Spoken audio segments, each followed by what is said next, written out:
Berarti Bapak melihat ada kejanggalan di dalam tewasnya Sutrimo ini, Pak? Apa aja tuh Pak menurut Bapak yang janggal? Keberadaan Sutrimo itu penting untuk melacak kehidupan sehari-hari Pak Febri. Setahun terakhir, 2 tahun terakhir, 3 tahun terakhir, ketemu siapa, nah kayak itu, kalau macam. Yang bersangkutan ini pada saat peristiwa penggeledahan yang di kafe, di Sentul, itu yang bersangkutan ada tinggal di rumah pribadinya Pak Febri, yang di Radio Dalam. Oke, Pak, ini kan Sutrimo disebut-sebut merupakan kepala rumah tangga dari ex-Jampitsus Febri Ardiansyah. Nah, menurut Bapak, siapa yang berpotensi ingin melenyapkan Sutrimo, Pak? Dugaannya, Pak? Kita tentukan dulu adalah kematian ini wajar apa tidak. Siapa yang memungkinkan menghilangkan jiwa orang lain? Orang yang bermasalah dengan dia, atau orang yang sedang bermasalah tapi berkepentingan dengan dia. Rahasianya ada di tangan dia, kan gitu saja. Kayaknya pada nggak berani ya? Apa nggak boleh ngomong? Ya udah, makasih ya Pak.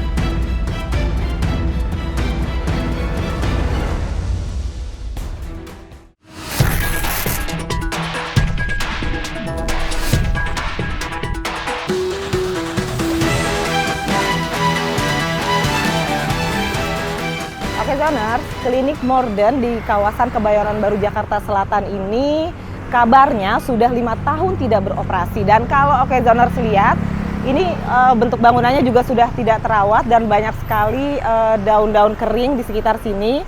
Tapi di halaman yang sepi ini justru teka-teki kematian dari Sutrimo dimulai.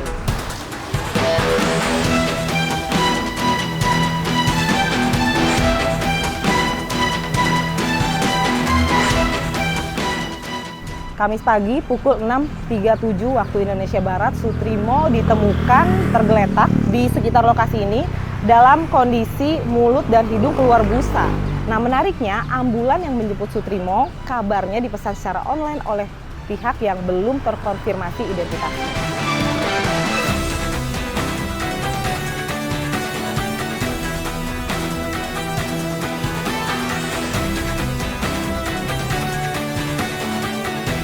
Sutrimo bisa tergeletak dalam kondisi kritis tanpa pendampingan satupun dari orang terdekatnya. Dan kemana perginya pihak yang memesankan ambulan untuk Sutrimo?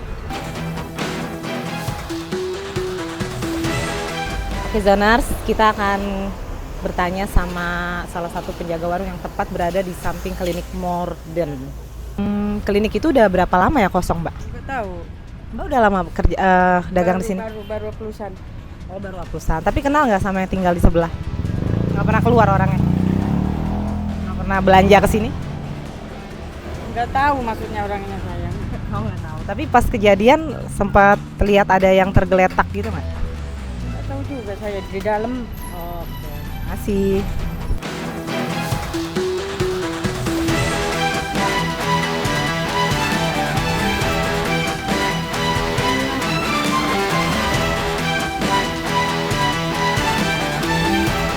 Klinik Morden yang sebelah warung itu udah berapa lama nggak beroperasi ya Pak? Kurang tahu deh Mbak. Oh, Bapak udah kerja lama di sini? Saya kan perusahaan nggak setiap hari. Oh. Saya karya di situ 3 tahun. Tapi nggak kenal sama yang tinggal. Katanya ada orang tinggal di sana. Nggak tahu juga. Saya nggak tahu informasi apa-apa. Oh. Nggak tahu waktu ada orang tergeletak keluar busa gitu, nggak tahu? Nggak tahu ya udah nggak berkesaksian. Saya kan nggak setiap hari di sini. Tapi nggak ada yang ngomong, nggak ada yang ngobrol. Kalau di TV kan udah rame tuh.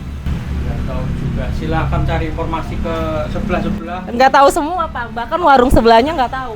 Kayaknya pada nggak berani ya. Apa nggak boleh ngomong? Ya udah, makasih ya Pak.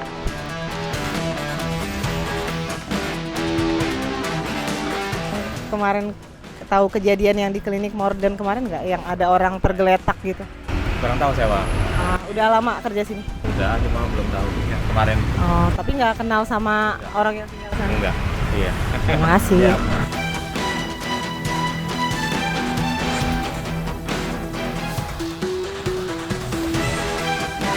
Ya oke Zoners, gue udah mencoba bertanya dengan sejumlah orang yang ada di dekat TKP, tapi tidak satupun yang mengaku mengenal Sutrimo, bahkan mengaku tidak tahu apa-apa terkait insiden tergeletaknya Sutrimo di depan klinik modern yang kemarin sempat menjadi pemberitaan dan dikaitkan dengan Febri Ardiansyah. Kita udah wawancara 3 orang dan semuanya mengaku tidak tahu menahu, bahkan penjaga warung yang ada di tepat di sebelah klinik modern juga mengaku tidak tahu dan tidak mengenal, bahkan tidak pernah melihat sosok Sutrimo.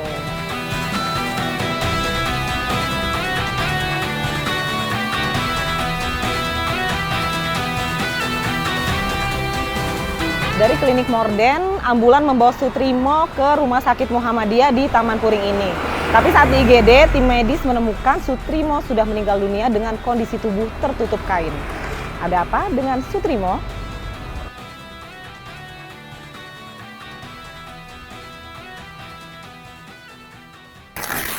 Oke, Bapak.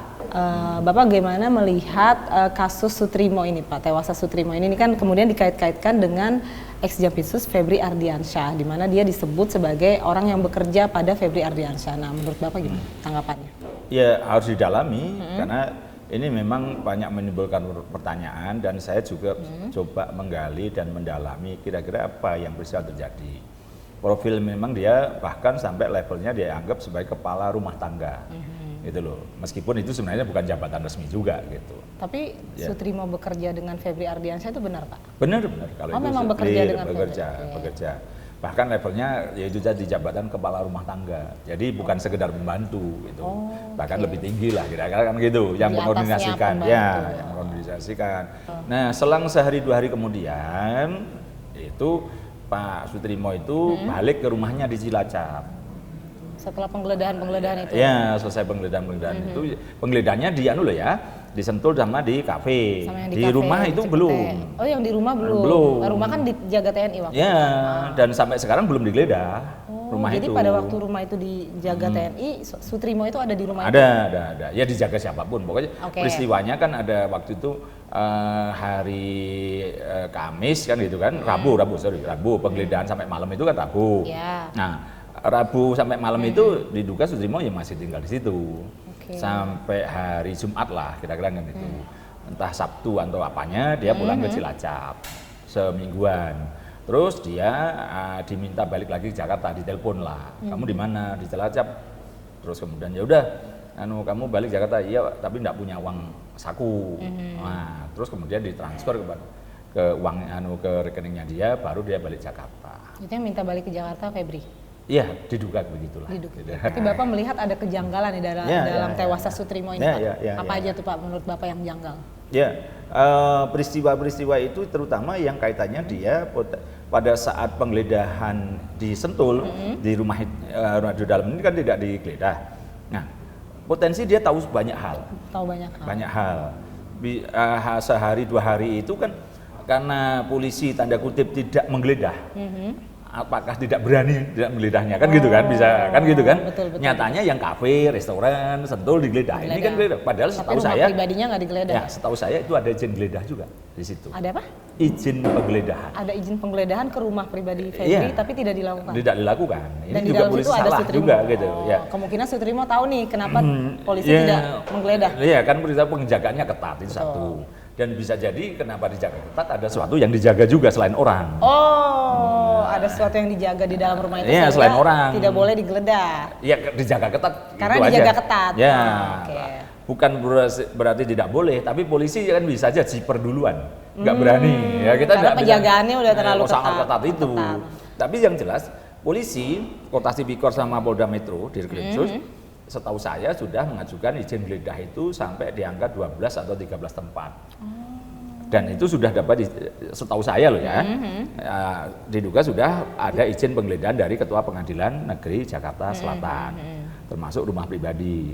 Nah, Sutrimo ini kan karena dia 3 hari ada di situ, hari penggeledahan itu Rabu, Kamis, Jumat ada di situ kan berpotensi dia tahu apa yang terjadi. Dan apa yang dijaga agar tidak digeledah. Apakah ada pemindahan sesuatu yang benda gitu keluar gitu kan. Potensinya ada karena memang bisa makanya ini saya akan meminta kepada Kejaksaan Agung tim 9 itu juga segera menggeledah rumah pribadi itu yang radio dalam gitu. Karena ada keterkaitannya ya, dengan kalau tewas di Sentul Sutrimo. aja ada brankas, saya yakin di situ juga ada brankas. Ada Kan dugaan. gitu. Apalagi di rumah pribadi. Brankasnya itu kosong atau isi gitu kan. Memang bisa aja kosong beneran sudah tidak ada karena dipindah ke Sentul semua, belum sempat terisi. Tapi karena ini potensinya perpindahan itu sudah setahun yang lalu ke Sentul itu, ya potensi isi lagi ada. Meskipun hanya seperempatnya atau sepersepuluhnya atau udah sama kan, potensi itu ada gitu. Menurut Bapak siapa yang berkepentingan untuk melenyapkan Sutrimo ini, Pak? Ya kalau itu ada terjadi perpindahan barang, benda dari rumah pribadi Febri ke tempat lain, itu potensinya itulah yang dia pengen bahwa perpindahan barang itu, benda itu tidak terbuka dan tidak ada saksinya. Kalau memang Sutrimo itu dianggap yang sosok berbahaya. Dan ketika ini jenazah dari Sutrimo itu dipulangkan ke tempat asalnya, keluarga belum menerima alat-alat yang berkaitan dengan miliknya Sutrimo. Paling gampang HP. HP-nya Sutrimo tidak diserahkan kepada keluarganya oleh yang ngantar. Nah, makanya dipegang siapa ini HP ini? Nah, itu dilacak. Justru gampang ini. Bukan polisi yang megang handphone, Pak? Bukan. Kunci yang lain yang utama selain geledah, selain autopsi, mencari handphone korban. Cari handphone Sutrimo. Ya. Keberadaan Sutrimo itu penting untuk melacak kehidupan sehari-hari Pak Febri. Setahun terakhir, 2 tahun terakhir, 3 tahun terakhir, ketemu siapa, nah itu segala macam. Ada yang bilang kasus tewasnya Sutrimo ini bisa dianggap Ferdi Sambo jilid 2. Menurut Bapak gimana? Kalau Ferdi Sambo itu kan sebenarnya hanya karena keadaan marah terus dihilangkan nyawanya. Tidak menutupi apa-apa. Oh, tidak ada yang ditutupi. Iya. Urusan pribadi. Urusan pribadi. Kalau ini bisa lebih besar. Ini urusan negara. Potensinya lebih besar karena dia mengetahui peristiwa-peristiwa dan potensi dia dilenyapkan untuk tidak membuka peristiwa-peristiwa itu. Kakak ipar Febri Ardiansyah itu terlibat perselisihan dengan Sutrimo, Pak, terkait dengan proyek tambang batubara di Jambi. Nah, juga disebutkan bahwa Sutrimo merasa ketakutan akhir-akhir sebelum dirinya tewas. Nah, menurut Bapak, informasi-informasi ini gimana, Pak? Dan polisi apakah perlu menelusuri informasi ini juga? Bahwa ada konflik segala macam sudah hal yang biasa. Dengan bosnya baik, tapi dengan keluarga bosnya bermasalah. Apalagi di lingkungan bosnya ini ada bisnis-bisnis, gitu. Terus kemudian katanya dijanjikan mobil, dijanjikan yang lain lagi dalam urusan tambang batu bara di Jambi misalnya. Ya saya percaya dan polisi harus mendalaminya. Ya potensi menjadi dia sudah nggak akur sebenarnya gitu dengan keluarganya dan bosnya bisa jadi juga sudah tidak terlalu akur karena banyak janji yang dia. Nah ini potensi dia akan buka mulut itu kan lebih besar. Makanya kalau dia diberi sesuai janji apalagi ditambahi posisi tutup mulut itu kan lebih besar karena ini menjadikan banyak dia bisa yang diingkari maka dia udah bisa jadi potensi jengkel dan potensi membuka banyak hal. Sehingga dia dianggap mengancam atau sebagai ancaman. Ya itu. Pak, jika nantinya ternyata polisi menyimpulkan ini hanya kematian karena penyakit biasa, apakah ini sudah menjawab semua spekulasi atau? Itu sudahlah kalau meninggal selesai, tapi handphonenya masih berbicara. Biarpun misalnya polisi bilang meninggal karena sakit biasa tidak diracun, tetap handphonenya harus dicari ya Pak? Dicari dan dicari isinya, kan berbicara. Dia pernah mengatur pertemuan dengan siapa? Kan gitu kan, pernah menerima tamu siapa? Diperintah bosnya, oh nanti ada tamu gini terima dulu ya, aku belum pulang. Atau nanti di dalam nanti kalau ada tamu datang suruh masuk, kan pasti banyak hal begitu gitu kan, siapa-siapa kan itu. Handphone tetap berbicara. Terus kemudian saat ini apakah ada pada posisi saat-saat penggeledahan itu kemudian ada perpindahan barang atau tidak sepenuhnya semata-mata pada Sutrimo. Ada alat bukti yang lain misalnya 2 hari 3 hari itu ya dari Rabu misalnya Kamis Jumat ada pemindahan barang kan bisa dilacak juga. Dari saksi yang lain kan masih ada juga. Tidak melulu kepada Sutrimo misalnya informasi ini ada kan gitu. Oke Pak Susno, soal Sutrimo ini kan korban ditemukan dalam kondisi mulut berbusa di sebuah klinik yang sudah tidak beroperasi lagi dan kabarnya diantar oleh orang yang tidak dikenal. Nah dari SOP kepolisian sendiri langkah awal apa yang wajib dilakukan untuk memastikan ini ada tindak pidana atau ini murni karena sakit? Yang pertama kan karena polisi menemukan kan peristiwa sudah lama terjadi ya, sudah beberapa hari kan. Mm. Nah, maka harus dilakukan otopsi, yaitu mutlak. Gitu. Oh, kalau sudah dikubur bagaimana? Ya gali mayat, ya, dikubur. Diotopsi untuk menentukan apakah di dalam organ-organ tubuhnya, organ-organ vital ya seperti lambung, hati, Mm. ya, otak dan sebagainya, adakah zat-zat yang membahayakan keselamatan jiwa? Ya, itu. Mm. Nah, dari sana akan Mm. dapat itu alat bukti forensik, alat bukti akademis gitu. Ya. Misalnya ditemukan zat-zat yang membahayakan gitu, maka polisi akan menelisik bagaimana itu bisa masuk di dalam tubuhnya. Mm. Apakah dimasukkan sendiri ya, nah itu berarti Mm. penyelidikan. Atau ada orang lain yang memasukkan. Nah, untuk mengetahui orang lain yang memasukkan, kalau betul ada dari orang lain bukan dari dia, maka itu adalah peristiwa pidana pembunuhan. Nah, untuk mengetahui siapa orangnya, maka disitulah diperlukan keterangan-keterangan saksi. Ya. Saksi yang orang dekat. Gitu. Kemudian saksi keluarga yang mungkin Mm. mengetahui tempatnya dia. Kemudian keterangan-keterangan orang yang melihat, yang pertama kali menemukan jenazah, yang pertama kali mengangkat dia ke klinik, kemudian yang melakukan pemeriksaan di klinik, ya.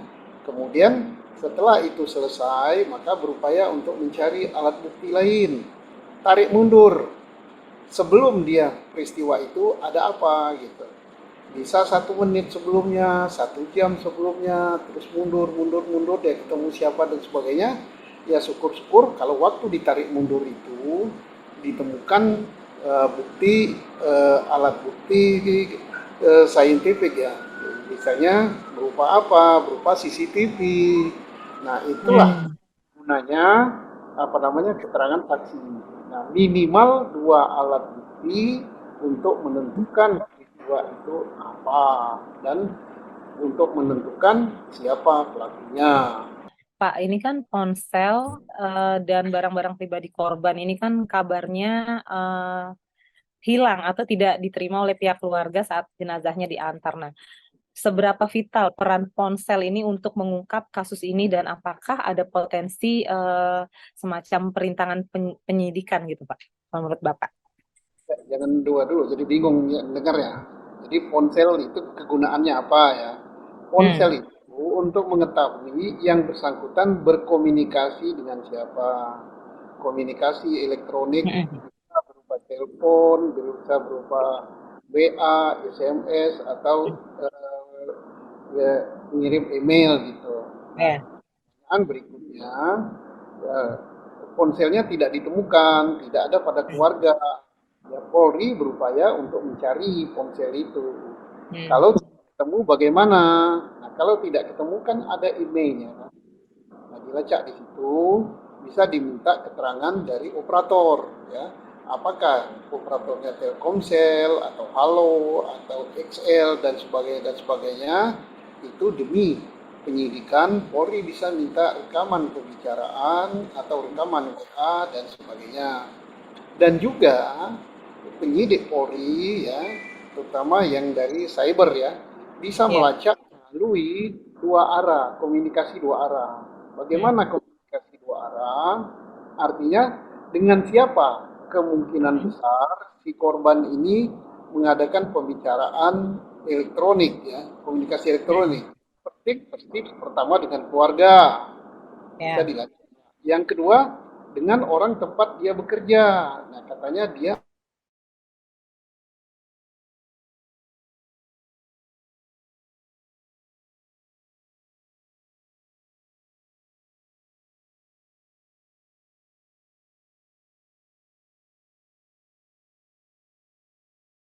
dengan cara lain. Seberapa penting itu ya sangat penting gitu untuk mengungkap peristiwa ini karena HP itu memberikan petunjuk sama saja dengan rekening. Rekening memberikan petunjuk untuk transaksi atau follow the money. Oke, Pak ini kan Sutrimo disebut-sebut merupakan kepala rumah tangga dari ex-Jampitsus Febri Ardiansyah. Nah, menurut Bapak, siapa yang berpotensi ingin melenyapkan Sutrimo, Pak? Dugaannya, Pak. Kita tentukan dulu adalah kematian ini wajar apa tidak. Siapa yang memungkinkan menghilangkan jiwa orang lain? Orang yang bermasalah dengan dia atau orang yang sedang bermasalah tapi berkepentingan dengan dia. Rahasianya ada di tangan dia, kan gitu saja. Apa yang paling janggal dari kasus kematian Sutrimo ini, Pak? Ya itu dari mulutnya kan. Satu, mulutnya mengeluarkan buih. Kedua, kalau benar ya, mengapa pihak keluarga ataupun pihak daripada yang mengurus jenazahnya tidak melapor kepada aparat, gitu kan? Melapornya seketika gitu. Peristiwa ditemukan langsung melapor kepada aparat karena meninggalnya tidak sakit, tidak apa-apa, meninggal. Ini kan tidak wajar. Apalagi kalau di mulutnya ditemukan buih dan sebagainya sangat tidak wajar. Nah, timbul pertanyaan mengapa dia tidak lapor? Maka orang ini harus diperiksa gitu. Dari labda yang beredar nih Pak, bahwa almarhum sempat takut karena konflik proyek batubara dengan kakak ipar Febri Ardiansyah. Nah, sejauh mana Pak keterangan ini bisa menjadi pintu masuk penyidik untuk mengusut motifnya, Pak? Jauh mana penguasaan terhadap informasi ya, terhadap informasi masalah tata niaga batubara ini. Kalau tata niaga batubara ini bermasalah bagi korban mengetahui permasalahannya atau korban menyimpan rahasianya, maka ini jelas pintu masuk yang bagus gitu. Salah satu ya, salah satu yang bagus. Maka rahasia siapa yang akan terkuak oleh korban ini kalau korban memang betul-betul punya informasi tentang hal ini. Apakah Sutrimo meninggal karena sakit biasa atau ada kaitannya dengan kasus yang sedang menjerat ex-Jampitsus Febri Ardiansyah? Yang jelas transparansi dan jawaban resmi dari kepolisian menjadi kunci penutup dari segala spekulasi. Tugas kami bukan untuk mendahului hukum, tapi memastikan tidak ada fakta yang terlewat.